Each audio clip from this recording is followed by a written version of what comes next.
So Christmas of 2025 was a much better year. Obviously, I wasn't fighting cancer to the degree that I had been the year before, and I was able to just enjoy being back to work and spending time with the kids, and it was really nice. As that next year began, 2026, I started noticing I was feeling wrong, just wrong in my bladder area. I have been prone to UTIs, and so I kind of thought that that's what was going on. I went into the doctor, and at this point, I've had so many that they generally will just give me a prescription because I'm pretty good at telling if one is beginning, even if it's not showing up.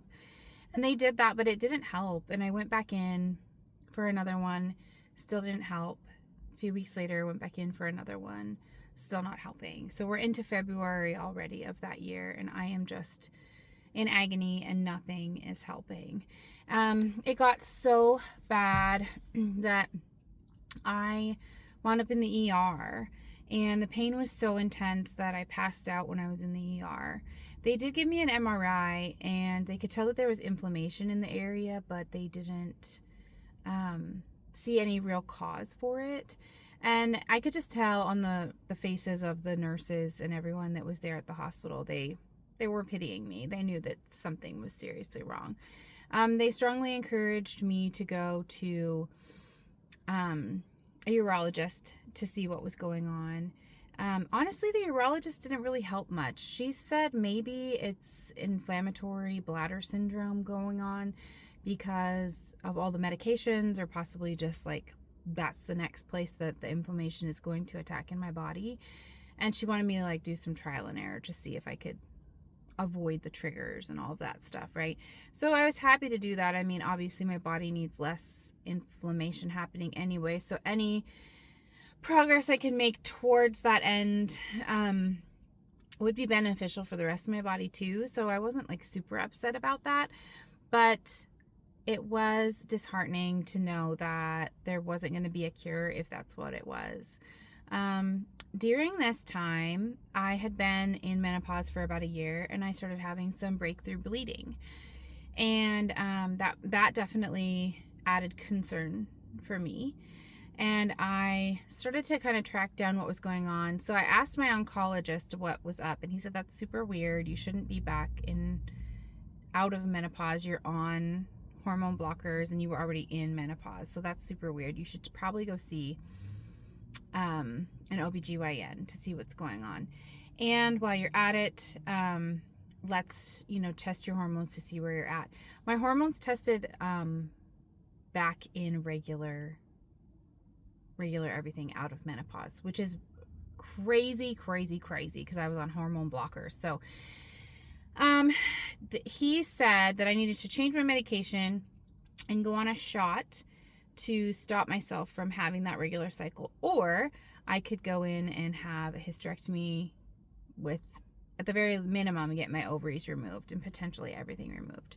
So I went in to talk with the OBGYN for several reasons now, because I would much rather have those parts removed than be on a shot every month. That shot is horrendous. It's horrendous from what I have heard, and it's not good for your body, and I'm probably going to be solidly in menopause by the time I'm off the shot anyway.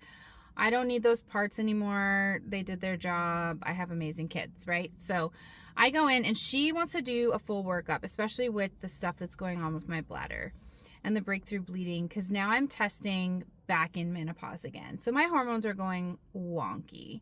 So she wants to run all the testing. She did a cervical biopsy and everything that can be done. And let me tell you, that cervical biopsy, it's barbaric. I don't know why they're doing anything down there without pain medication, but they're convinced that it doesn't hurt, and it does. I almost came off the table. I have a very high pain tolerance and a very high pain threshold, and it was almost too much for me to handle. I had to employ every single method that I know to be able to stay still. I did get through it, and at that point, I was pretty much convinced that they were going to find some kind of cancer. Now, it's not going to be directly related to my breast cancer because it doesn't generally move there, and I didn't have anything else going on. However, I did during this time find out that my iron was super, super low again. And so all of these things are pointing to something is wrong in my body. And thankfully this time I was chasing down all these leads a little bit sooner than I had in the past. So whatever it was going to be, I knew it was going to be fairly new. And I was prepared to attack it. So I spoke with my new doctor, and we decided to honestly just take everything out with family history, the fact that I'd already had one cancer, the fact that, I didn't really need those parts anymore, and the fact that I had autoimmune disorders, which do, the inflammation side of things makes you more susceptible to various cancers. So we just decided to take it all out regardless of what the test results were. They did come back abnormal. They found phase 0, or I guess some people say precancerous, however you want to say it. Basically, the cancer cells are on the surface of the cervix and they haven't penetrated yet, which means that, unless something has gone wrong or moved between diagnosis and actual surgery, surgery takes care of it. So no chemo or anything like that. I'm still on the same track. Everything with the breast cancer is going to be doing what needs to be done there. It does raise questions about why am I doing all these other things if it's all still happening? But I know myself, and if I were to quit something that my oncologist is recommending and then I were to have a reoccurrence, I would feel endlessly guilty that I didn't do everything that I should have done. So, it's getting hot in here. I gotta crack this window, sorry. So, in March of 2026, talking with the urologist and the OBGYN and all of that, getting everything squared away. They're still not 100% sure what's going on with my bladder at that point, but we are hopeful that my iron issues will right themselves once the cancer's gone and everything's out of there. So I went into May prepared for a total and complete hysterectomy with ovaries, uterus, fallopian tubes, cervix, all of it being gone. And I didn't really have any misgivings about it. I don't necessarily feel like those parts make me a woman. My biggest thing was, what's it going to do to my energy level? How is that going to how am I going to be able to handle just life capacity at that point? And of course, then considering another surgery means that you're out of commission for a little while. The kids have a bit more on their shoulders at home. And it's just been a really long time now that I've been sick. And my youngest specifically just turned 9.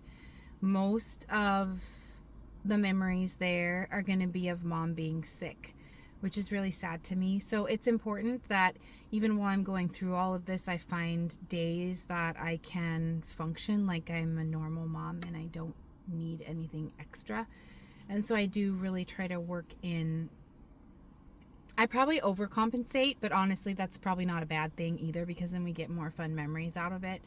So I'm always looking for the free activities in the area that we can drive to or hop over and check out, even if it's just for an hour and a half. We take lots of pictures and live it up, get an ice cream, make sure it's something that they're all going to remember, because I don't want them to think back and just remember me as sick. That's only a small part of who I am, and the rest of me is pretty awesome. So I kind of put the bladder stuff on hold while I went in for my hysterectomy, because I was wondering if maybe the pre-cervical cancer was causing the inflammation, and possibly it might all clear up afterwards and my bladder wouldn't be so angry. So I decided to put that on hold and just dive headfirst into the hysterectomy. I celebrated, where I was at and realizing that this is a big transition, and kind of got ready to hibernate and spend some extra time with my kids and kind of treat it sort of like a vacation, because it's nice to not have to go to work even though you're not feeling good. It's nice to have that extra time at home.